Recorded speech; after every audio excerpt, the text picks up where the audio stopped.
আমার কোনো ছাত্র দলের নেতা কর্মী বা আমাদের কোনো শিক্ষার্থীর কোনো রক্ত যেন না ঝরে সেই দিকে ছাত্র দলের মূলনীতি রক্ত পিতা যেতে দেব না, ছাত্র দলের রক্ত পিতা যেতে দেব না,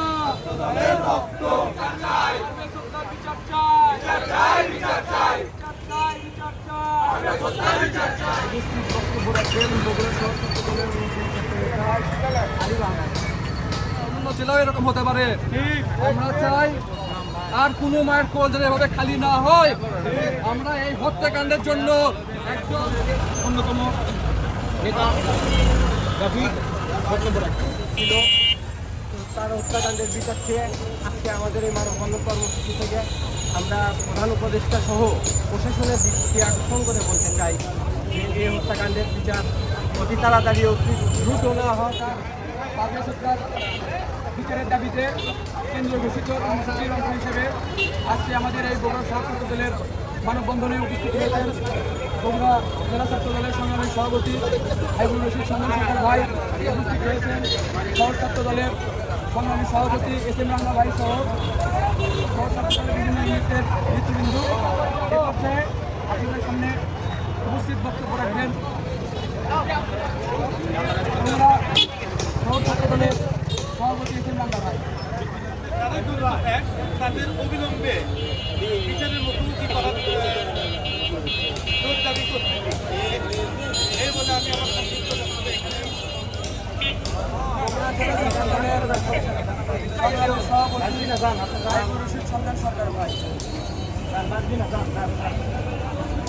ধন্যবাদ আশিকুর রহমান আহমদ। এবং আজকে এশিয়ান ইউনিভার্সিটিতে যে রাইজুল ইসলাম নাইককে যে হত্যা করা হয়েছে ছাত্র দলের নেতা, সেই হত্যার প্রতিবাদে এবং বিচারের দাবিতে আজকে যে মানববন্ধন কর্মসূচি হচ্ছে সরকারি বগুড়া শহর ছাত্র দলের উদ্যোগে এই কর্মসূচিতে উপস্থিত রয়েছে বগুড়া শহর ছাত্র দলের সভাপতি জনাব এস এম রাঙ্গা ভাই, উপস্থিত রয়েছে শহর ছাত্র দল এবং সরকারি কলেজ শাখা ছাত্র দলের বিভিন্ন পর্যায়ের নেতৃবৃন্দ। যে একটি হত্যাকাণ্ড ঘটেছে,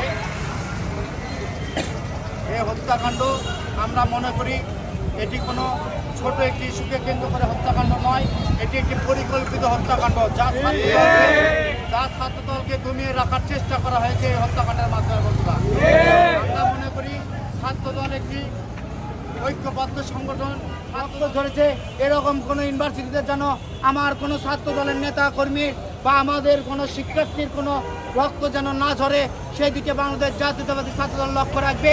ছাত্রদল সবসময় রাজপথের দল, ছাত্রদল অন্যায় কখনো করে না, অন্যায় প্রতিহত করে। বন্ধুরা, বলতে চাই ছাত্রদল ঐক্যবদ্ধ থেকে এই অন্যায়েরও দাঁত ভাঙা জবাব দেবে এবং এই শিক্ষার্থী হত্যার বিচার রাজপথে করে বাংলাদেশ জাতীয়তাবাদী ছাত্রদল ঘরে ফিরবে এই আশাবাদ ব্যক্ত করছি। শহীদ প্রেসিডেন্ট জিয়াউর রহমান অমর হোক, দেশনেত্রী বেগম খালেদা জিয়া জিন্দাবাদ, আগামী রাষ্ট্রনায়ক জনাব তারেক রহমান জিন্দাবাদ। সকলকে ধন্যবাদ। আসসালামু আলাইকুম।